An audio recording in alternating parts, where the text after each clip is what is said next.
Damon here from NLP Gym, and in this next video I'm discussing with Melanie Fawer limiting beliefs and how we store them in the body. I'm actually here at a hotel in New Orleans, one of my last days here in New Orleans, and you can see it kind of looks like The Shining. Yes, that's where I'm staying. Anyway, in this discussion I have with Melanie Fawer, I talk about limiting beliefs and how limiting beliefs are stored in the body and how she, through yoga, can break through those limiting beliefs, and how I, through the practice of yoga, have broken through those limiting beliefs. And that's what I do in NLP. I use words and I use my voice and I use talking, whereas she uses the body and her hands. Really fascinating how she's able to do this as a teacher, a yoga teacher, and using the body. So check out this video.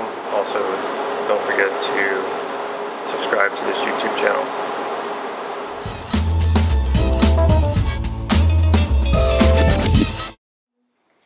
Let's talk about limiting beliefs. Limiting beliefs are a huge part of NLP because a belief is basically, and I'm using NLP terms, is a generalization we make.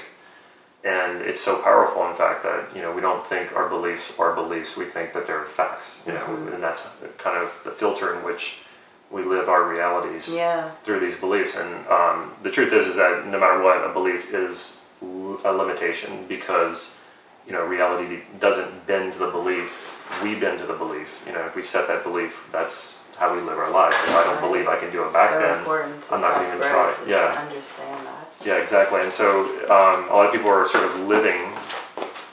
And so with NLP, we listed, we start off most of the time by saying, somebody comes to me with a problem or something, I say, well, what do you want? Mm-hmm. And then they tell me what they want, and I say, well, what stops you? Mm-hmm. And usually the next thing they say is a limiting belief. Yeah. But to them, it's a fact. It's not a belief. And so my job as an NLP coach or a teacher is to work with their languaging and their thoughts and their mental processes to get them to overcome that. What's fascinating about what you do, and it's not something that is people really think of when they think of yoga, but what you do as an instructor is through the body, you move people beyond their limiting beliefs, which generalizes over to other parts of your life and into the mental. I finally realized that a few months ago when you were teaching that that's actually what you were doing, and that is NLP through the body without using words. And you pushed me beyond what I thought I could do. And it just kind of brought me back to the very beginning when I first started practicing yoga, and you've been doing that with me all along. Mm-hmm. And you do that with your students. You put your hands on them, you don't say a word to them, and through their bodies, you push them beyond what they think is possible. And what happens though is once that belief breaks, it generalizes to other areas of our lives, and we see more possibility and more opportunities where we didn't before, and not just in our bodies, but everywhere. Yeah. Goodness. Yeah. I mean, I do. I mean, I think I guess it is what I teach, but I think it's what I believe too, just through my own life experiences. And the yoga, I mean, it's given me a lot of tremendous internal courage and power, and I think that's why yoga is so, it gives such an inner strength to people. It's a limited belief system. And if you can get outside that belief system and ask yourself, is it working where did it come from? How old was I? Ask yourself certain kind of questions that help you get at the root of that. Then you can start to ask, well, does it serve me anymore? And do I really believe that? But I don't think most people really know how to ask themselves those questions or how to get to that place. And so if I can be that person to help, put some light on that, great. If it comes directly through my hands and through the practice, great. And then otherwise as a teacher and someone who's looked at that part of themselves and continues to, and hopefully I can kind of plant that seed. It sounds like you do the same thing, maybe a little more directly. Yeah. You're a pretty astute student, and it's part of the way you think, it seems. But I think, I think those are some of the more subtle aspects to the practice, and hopefully everybody picks up on that. And sometimes it takes longer for some people. Some maybe they never do, or maybe there's just too much resistance. They don't want to confront their beliefs, their belief systems, because often that'll mean questioning a lot of the way they were brought up, going against parents' beliefs, etc. But yeah, I just think that's all, it's very much inherent in the practice. Again, it's nothing that Guruji said, oh, let's sit down and talk about belief systems. I think it was, it was in the practice. And then if hopefully you kind of picked up on that. And then it's, I mean, I just think you're right. And it's a way I do teach, both through the body, and then sometimes when people, do come to me and they're more in a headspace or whatever, and they need to talk about stuff, I will actually do the same thing. I don't know if I used to do that as much as I do now, but I will start trying to put those ideas in there too about, well, what's going on, what do you want to change, and, well, what stops you? And to be that type of person who maybe just always wanted to push forward, because on some young level, even though things made me scared or I was scared to do them, like I'd never found that as something that was going to prevent me from doing it. Well, I guess what's amazing to me is that, I've been working on this in NLP for years, and realizing, and I'm a talker, I'm a word person, I write a lot, I do these videos, how you're basically doing the exact same thing, but you're doing it without saying a word.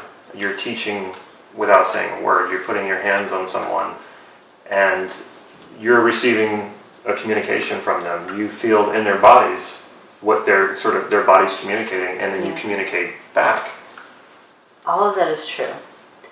I definitely think I intend to do it, but I don't think I intend to do it. Does that make sense? Yeah. I just think it's what I've picked up from being Guruji's teacher, a lot of it, and the nurturance I found in him, and the trust that our relationship created, in the faith, and what I learned from not having to know the why, and from the doing and the container that the practice created, and what I believe is in tapas, which is an Indian concept, a Sanskrit word having to do with kind of like powers that you get from years of doing something and teachers you studied with that gets transmitted, so the transmission. So I think it's all of that, and then I think it's mixed with whatever I was born with that made me unique, my own life experiences on top of the yoga of doing therapy over the years, studying the chakra system, in the more recent, say, decade, more closely.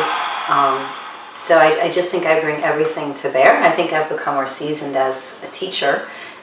It's very rewarding for me to hear your early experience of it, because I was obviously a much greener teacher back then. So, it's very fulfilling for me to hear that I was bringing a lot of that to the table even then,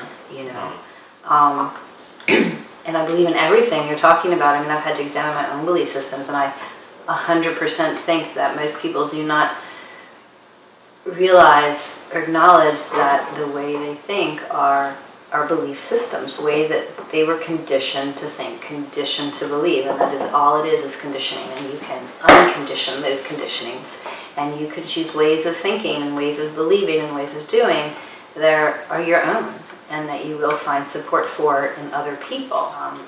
We're all conditioned to believe things, to act out of that conditioning, but it doesn't mean it's okay or that it's working right. Yeah, and I think what you're sort of pointing at, and it's something that I really learned from one of my mentors, Judith Delosier, who was involved in NLP since its beginning, was that information, knowledge, understanding, emotions, all of it is stored in the body. And I've started testing some of this. Yes. If you ask a person, bringing it back to that. Yeah, if I ask a person a question, if you notice, there's a split second where their body sort of answers before their mouth does. You can see it in their body where they arrive at an answer.